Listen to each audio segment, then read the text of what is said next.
Hi, I'm Maggie. Thank you for stopping by Crafts the Charm today. I'm so glad you're here. So I have a 4th of July wall hanging and I now have buntings for my porch, but what I am missing is a wreath. And I do want to make something again in the primitive style. So let's go have some fun. To start, we're going to use one of these star-shaped wreath forms from the Dollar Tree, and I'm going to wrap around this raffia ribbon. Now, I bought this ribbon at Amazon. I have seen paper ribbon like this at the Dollar Tree.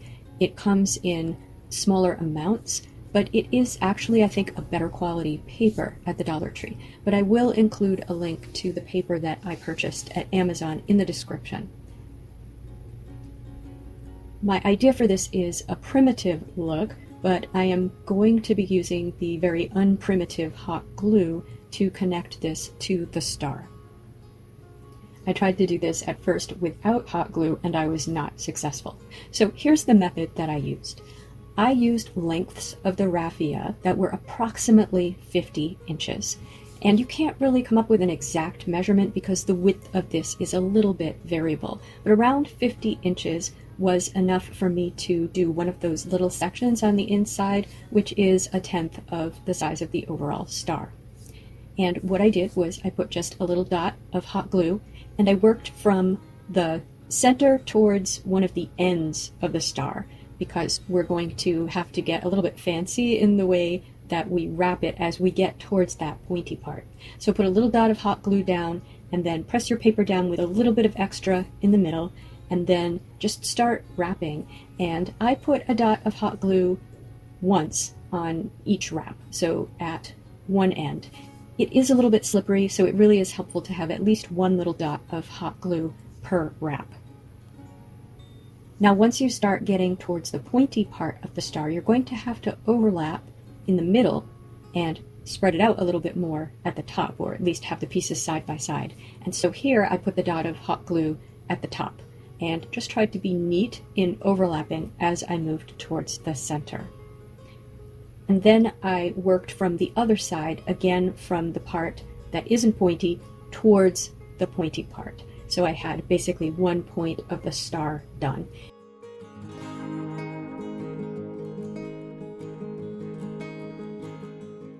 And then I would do the next point in the same way, start from the middle part or the inner part and move out towards a point, and then start from the inner part and move out towards the point again. Now on the back, depending on the length of the piece that you have left over, you can slip it under some of the other pieces a little bit, or you can simply hot glue it down, put glue along it, and then just press it onto the paper on the back. Now for the outer part of the star, I'm using this natural colored raffia, and I was hoping that this would work as white, but you'll see I ended up painting it to make it a little bit more white. I decided that this was just a little too off-white for me.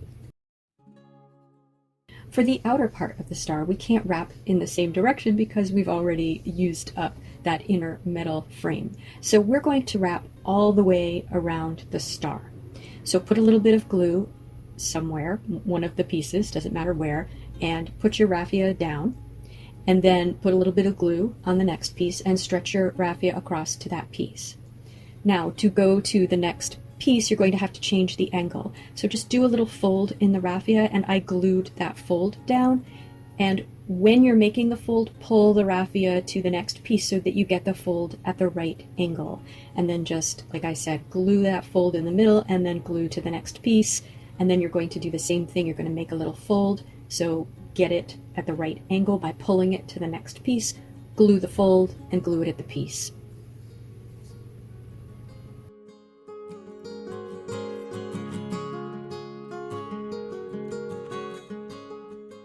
Once you've gone all the way around the star, then the next piece where you connect, you're just going to go below that first piece and then continue around. Now, when I was about to run out of a piece of the raffia, what I did was I just folded it over where I was and then started with a fresh piece on top of that as if it were the fold.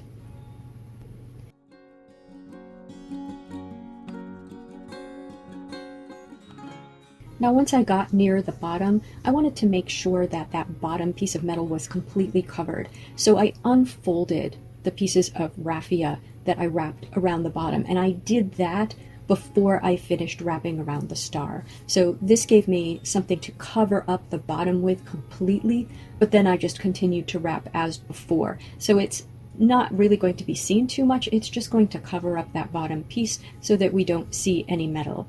This can be a little bit tricky to unfold, so just do it carefully and slowly. Once you find that place where you can open it up at one end, it might be helpful to sort of push your finger through and open it up a little bit and then open it up a little bit more. If it rips a little bit, it's not a big deal because, again, we're just going to fold it around that bottom and glue it on around the bottom, and we're not really going to see it very much. So then I just continued around the star with the other pieces and did completely cover up the bottom of the star, but there's no chance of anything showing through because of that piece I put around the bottom.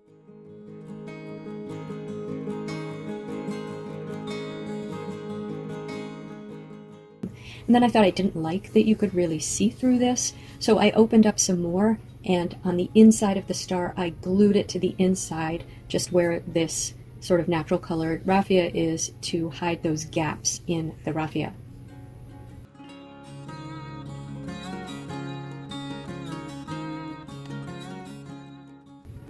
And for the outer part of the wreath, I'm using this 18-inch wreath circle, also from the Dollar Tree. And I don't have any of this blue raffia ribbon, so I'm going to use the tan again, and then I'm going to paint it. And this is the easier one to do. It's pretty simple. You're just going to glue and wrap around, and glue in one place or two and wrap around.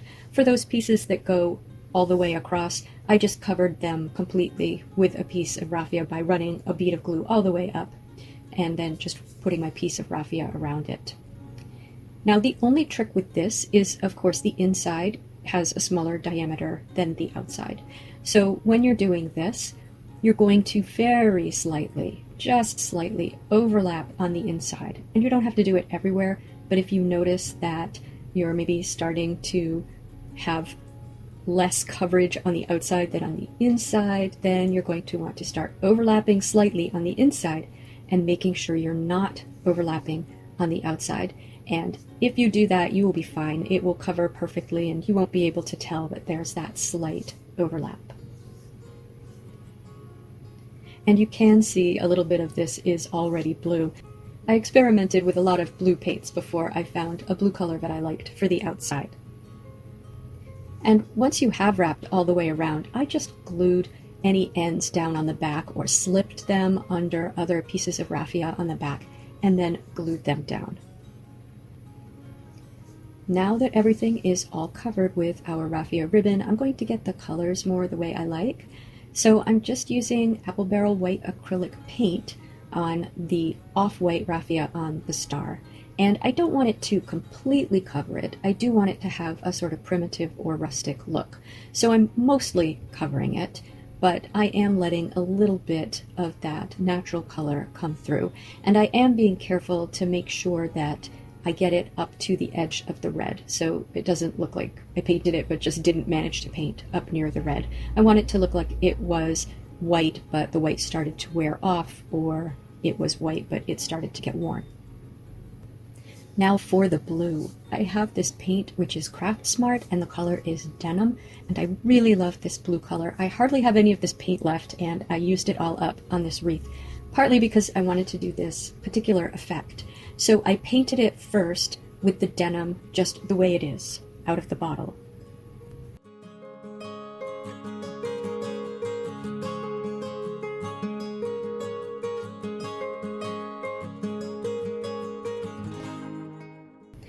And that gives us a really lovely blue, but I wanted to make it look more like denim, so I mixed it then with some white paint and then brushed that lightly over, so mostly covering it, but you can still see some of the original denim coming through, and I just loved that combination of colors. I thought it did make it look more like denim, and I thought it gave it a lovely worn look. Now I wanted to have some sort of backdrop for this, and I put some of my palette boards behind it, and I thought that looked fantastic, but the palette boards are quite heavy, and I thought we could do something light, just a little painting technique here that would look like the palette boards. So I'm going to use a thick piece of cardboard, and I'm just drawing a circle on the inside of my wreath, and then I'm going to cut the circle just a little bit outside of that inside circle that I drew, so that it's somewhere between the inside and the outside of the wreath, so that it won't be visible except in the middle of the wreath. And I want it to look like it is made of boards, so I am then going to cut thinner strips of cardboard to go over it to look like boards, and I'm cutting these different widths so it looks like it's just some old pallet wood or something that was used to make this backdrop. I then just glued the pieces of cardboard that are supposed to look like boards down to the circle and put something heavy on them to dry. I just used white glue here.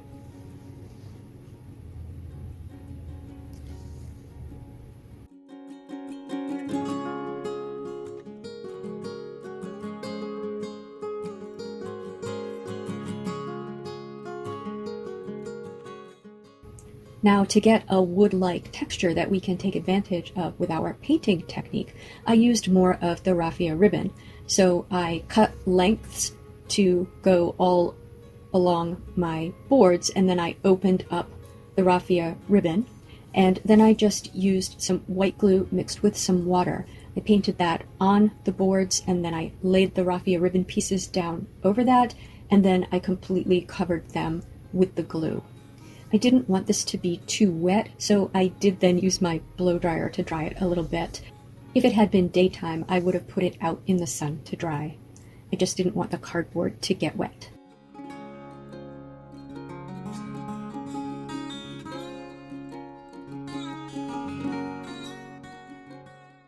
So for the first step for painting, we're going to take some apple barrel granite gray, mix some water in with that,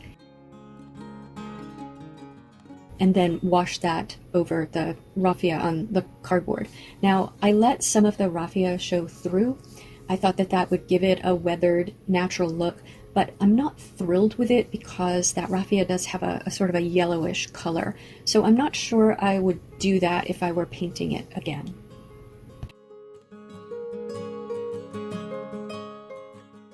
Once that has completely dried, the next step is to dry brush some burnt umber over that. And I made sure that I got that into the crevices between my faux boards. So that really did mean basically painting lines where the pieces of cardboard meet.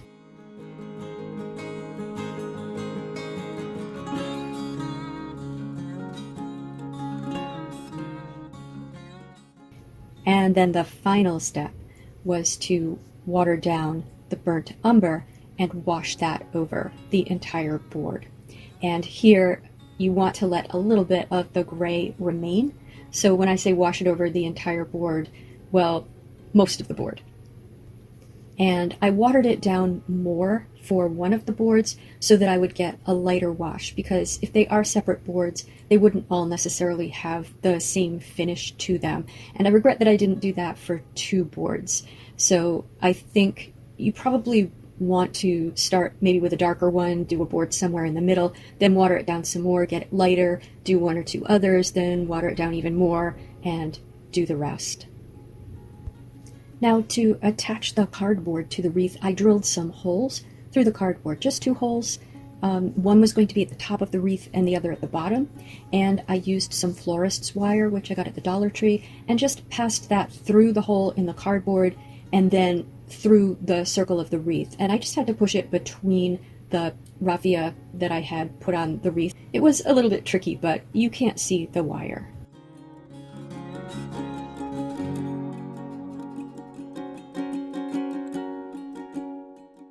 And then I have this 8-foot jute nautical rope from the Dollar Tree, which I'm going to put on the inside. So what I did was I started to glue that down around the edges, and then I cut it. So I just wanted to make sure that it was going to fit well, and then I whipped the two ends together. So I took a little bit of masking tape and taped the two ends together, and then I cut some jute, made a loop, laid that over the masking tape so it extended a little beyond the masking tape on both sides, and then wrapped around the loop and the masking tape until I reached the loop, the end of the loop, and then put the jute twine through the loop, pulled the jute twine from the other end to pull that loop under, then pulled both ends tight and cut it off. And then I finished gluing it. I put that on the wreath so that the part that is whipped is the bottom of the wreath. So it's opposite where I attached the cardboard to the top. When I attached the cardboard to the top, I put a little loop there. I made a loop out of the rest of the wire so that I could hang the wreath from that loop. Now, I hope this makes you laugh. I have this corrugated tin star, which I had bought at the Dollar Tree, and I had taken off the embellishment that was on the front of it and sort of dabbed a little black paint over it to make it look a little bit worn, and I glued that to the center of my star. And then I just glued the star down to the circular wreath, and I debated having the star offset a little bit, but I decided I was just going to keep everything straight. And so this was the first version of the wreath, and I was happy with it. I hung it on my front door, and I went outside, and I looked back at it, and I thought, that kind of looks like Captain America's shield. And nothing against Cap, but that was not the look I was going for. But if you like that look, or if you know somebody who's patriotic and they love Captain America, it's not exactly Captain America's shield, but it definitely gives one the feeling of Captain America's shield. So I brought the wreath back in the house and used my hairdryer to warm up the hot glue that I had used to glue that star on. And it came off quite easily when I did that, and it left no residue on the raffia, so I was really happy about that because I was worried about that leaving a mess. And I had to come up with something different. So I have this beautiful ribbon, which I bought at Joann Fabrics last year after the 4th of July, so I got a nice sale price on it. And I thought, let's embellish this with the ribbon. So what I did was I cut lengths of the ribbon that are approximately 16 inches. And I also cut a nice long length of the florist wire from the Dollar Tree. I always have to cut florist's wire a little bit longer than I think I'm going to need. I'm going to use this not only to tie up the bow, but also to tie the bow to the wreath. So you want to make sure it can go around the middle of your bow and go around the wreath, and there's enough to tie in the back. So when I folded the bow, I folded it so that one tail in the back would be long enough to wrap around the front of the bow. So I folded it, I pinched it in 3 places, so middle and then each side I just pinched up. Wrapped my wire around it, and then I took that tail, folded the ends over a little bit, and wrapped it around the middle, and I actually glued it in the back to hold that down. Then I used the wire, and I was easily able to slip it under the jute rope and around the wreath, and then just tied it in the back. And I did 4 bows like that.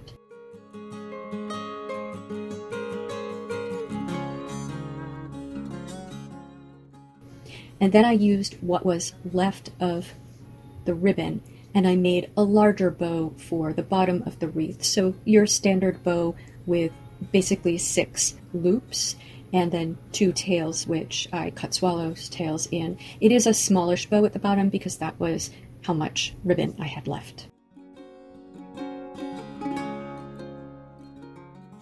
And I thought that definitely looked better, less Captain America.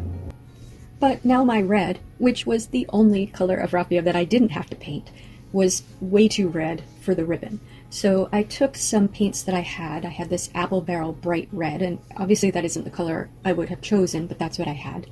And I mixed with that a little bit of burnt umber and then a little bit of black to get a color closer to the red in the ribbon. And I painted that over the red at the center of the star. Mostly. Again, I let a little bit of the original red show through because that's the look of this wreath. None of the colors are completely pure.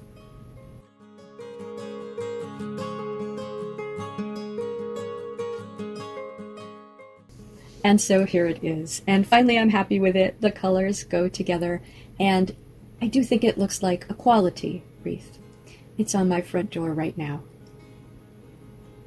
So what did you think of our primitive patriotic wreath? Did you prefer the Captain America version, or do you like this version, or how would you have decorated it? Please tell me in the comments. Kind of a funny story about the wreath. I was inspired to make it when I got an email from Pottery Barn, and it was advertising seagrass plates. They were sort of a woven seagrass plate, and I thought, ooh, I want to make something like that. So I clicked on it, and Pottery Barn interpreted that as I want to buy it. And now I get, not kidding, 5 emails a day from Pottery Barn with the seagrass plates advertised at the top. And I don't want to unsubscribe because I really think that their items are beautiful and I'm very inspired by them even if I can't afford them. If you liked this video, please give it a thumbs up. And if you enjoy this sort of content, please subscribe to Crafts the Charm. Thank you for spending time with me today. Take care.